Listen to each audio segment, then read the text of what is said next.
Erev Tov à tous. On commence, c'est le début d'un nouveau livre, le Sefer Shemot.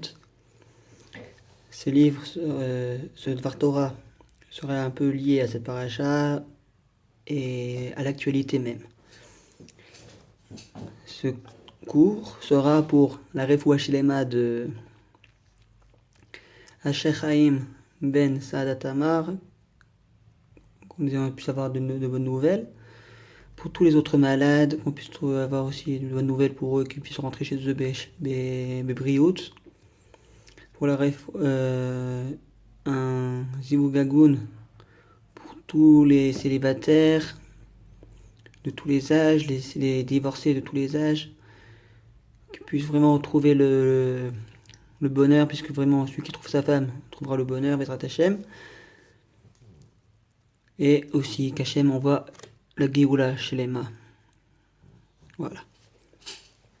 Le sujet dont nous allons parler, c'est un sujet qui est assez étrange et aussi qui est quand même assez vu. On va parler des dirigeants qu'Hachem avait désignés pour diriger le peuple. C'est incroyable, c'est assez spécial et assez bizarre. Pourquoi que Hachem ait choisi pour dirigeants des gens qui n'étaient pas très doués à la parole. Nous voyons ça avec Moshe Rabbeinu, qui était Ish Megamgem, qui était un homme qui bégayait, suite à certains midrashim qui disent qu'il a mis du charbon dans sa bouche. Et à cause de ce fait-là, sa langue est devenue donc sa langue s'est brûlée, donc il est devenu un homme bégayant à cause de ça. Donc, grâce à ça. C'est qu'en plus, sans ça, s'il n'avait pas eu ça, ça lui aurait causé la mort. Heureusement. Et on voit aussi. D'ailleurs, on voit que Moshe Rabbeinu, quand Hachem lui, lui donne la mission de sauver l'homme Israël, Moshe Rabbeinu a discuté pendant plusieurs heures. D'autres midrashim disent qu'il a discuté pendant une semaine, il a discuté pendant des jours et des jours. Donc il voulait pas du tout y aller parce qu'il se sentait pas comme un véritable dirigeant, quoi. Pourtant, les années à venir ont prouvé le contraire.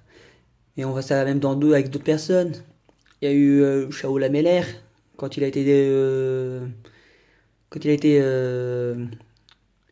déclaré roi d'Israël, le premier roi d'Israël. Il n'est pas venu directement quand il a été déclaré roi. Il voulait se cacher. Il avait d'ailleurs dans Shmuel Aleph, quand on parle de Shaoul, c'était quelqu'un qui était très timide. On en parle comme quelqu'un de fort, de grand, qui avait toutes les qualités d'un roi, mais qui avait une certaine timidité. Et Baruch Hashem, c'était aussi une de ses plus grandes qualités, parce que grâce à ces qualités-là, il ne se montrait pas en public. Il faisait en sorte de ne pas être trop battu vu. Et c'était aussi une des grandes qualités d'un roi. Même certains disent que David Ameller, c'est les circonstances qui ont fait de lui un roi aussi. Et aussi parce que Hachem avait désigné que David Ameller serait le roi d'Israël.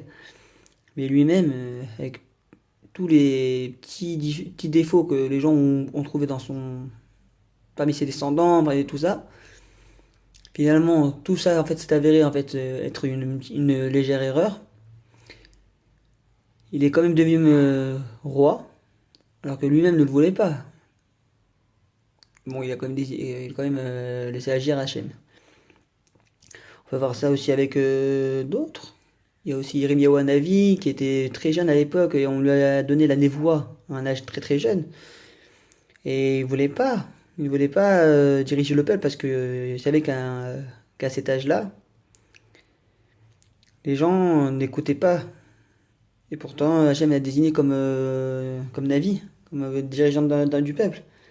Mais une question se pose. Pourquoi est-ce que Hachem a désigné des gens qui n'avaient pas de véritable talent d'orateur?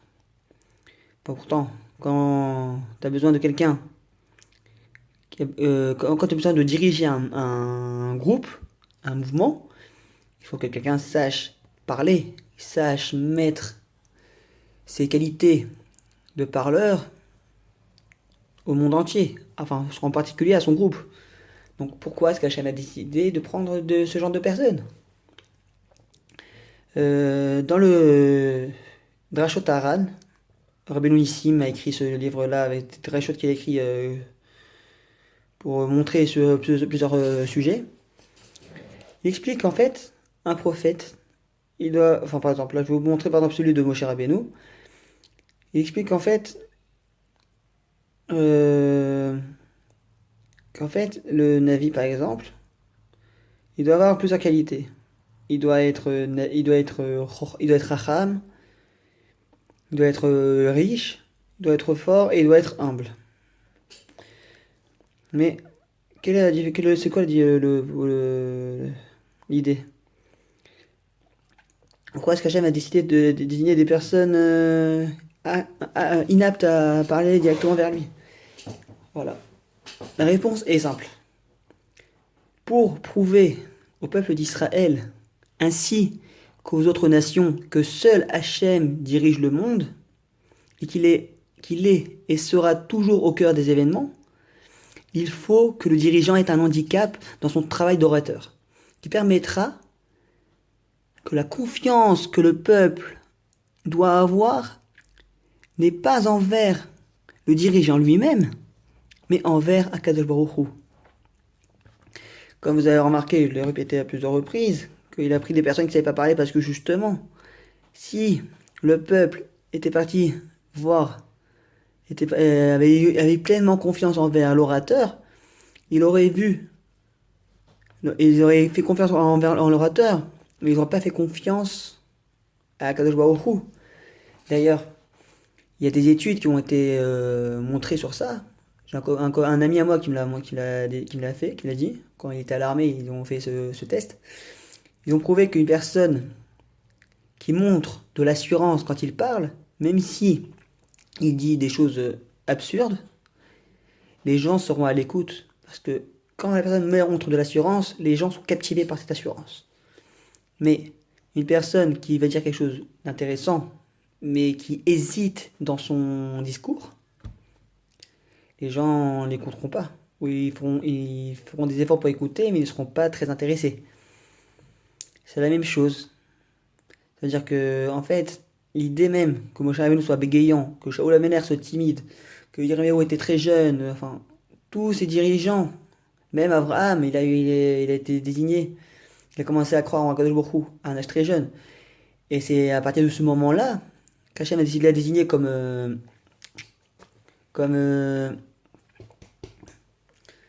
comme dirigeant. Il y a eu aussi Noach. Hachem l'a non pas vraiment dirigeant, mais c'était le seul qui avait été le juste dans sa génération, donc c'est lui qui était le seul à pouvoir sauver le monde. Et oui, exactement, c'était le... À chaque fois, il prenait des gens qui n'étaient pas aptes à faire leur mission, mais pourtant, ils ont agi, ils l'ont fait comme il fallait. Qui peut maintenant oser dire que Moshe Rabbeinu, à la vache l'homme, n'a pas accompli sa mission comme il fallait? Il a sauvé le peuple juif, malgré ses protestations au départ. Il a quand même agi. Mais c'était comme quelqu'un de Hanav, quelqu'un qui avait aussi le problème de la parole.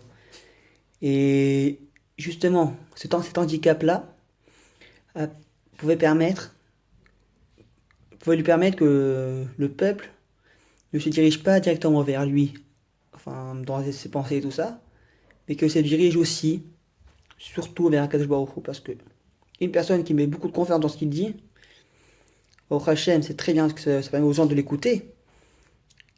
Et il faut aussi que cette confiance aille vers Akadosh Baruch Hu. Parce que dans ces cas-là, il faut quand même comprendre que la parole,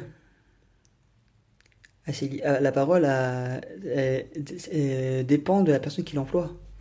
Si une personne dit, essaye de dire un Dvar Torah par exemple, exactement, il faut qu'il qu'il montre de l'assurance quand il parle pour que les gens puissent être intéressés.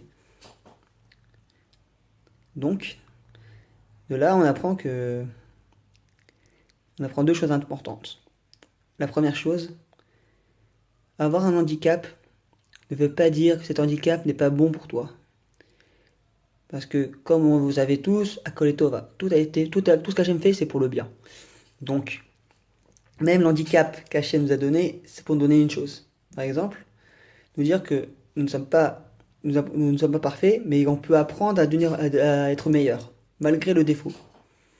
On peut voir des gens qui ont eu des défauts, qui ont des problèmes de parole, qui ont des problèmes des défauts corporels. À cause de ce fait-là, ils ont une vie assez difficile. Mais certains ne voient pas ça comme une difficulté, mais plutôt comme un tremplin pour avancer. Par exemple, vous avez aussi des gens, par exemple, enfin, qui essayent de dire quelque chose d'important, mais qui n'arrivent pas parce qu'ils ont la parole difficile. Et la deuxième chose qu'on apprend, c'est que grâce à la parole, on peut changer des choses extraordinaires. On peut faire en sorte que les gens nous écoutent. On peut aussi, chasvé shalom, éloigner des gens. On peut faire des choses extraordinaires. Comment on peut voir ça du mauvais côté? Par exemple, chasvé shalom, on peut voir ça avec Marshemo Bilam, avec la parole. Tout ce qu'il a essayé de faire pour éloigner le Ham Israël de Hachem, bien sûr, tout a raté, Baruch Hashem, parce que tout a été transformé en bracha.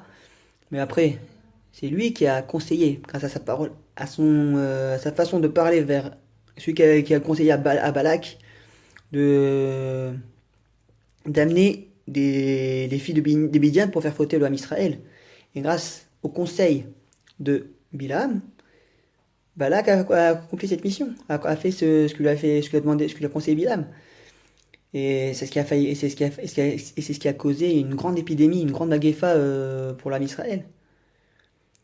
Donc, on a l'occasion d'employer la parole pour faire du bien à l'entourage, pour lui permettre d'apprendre des choses, d'avancer et de faire quelque chose de bien, ou on peut l'employer, Chadé Shalom, pour des choses qui sont néfastes, qui peuvent être mauvaises. On apprend ça, comme on a dit tout à l'heure, par de Moshe Rabbeinu qui bégayait et qui fut le plus grand maître de tous les temps et que personne ne l'a dépassé. Bien sûr, certains disent que il a mentionné Rabbi Akiva plus grand que lui dans des Gmarot. Pourtant, on dit que c'était le plus grand Navi, c'était même le plus grand de tous les sages. Pourtant, il était un bégayant. Shaul Meller, qui était le premier roi d'Israël, qui avait toutes les qualités d'être un roi, et pourtant il avait aussi son petit défaut de timidité. C'est ce qui lui a fait certains. C'est pour ça qu'il n'a pas été.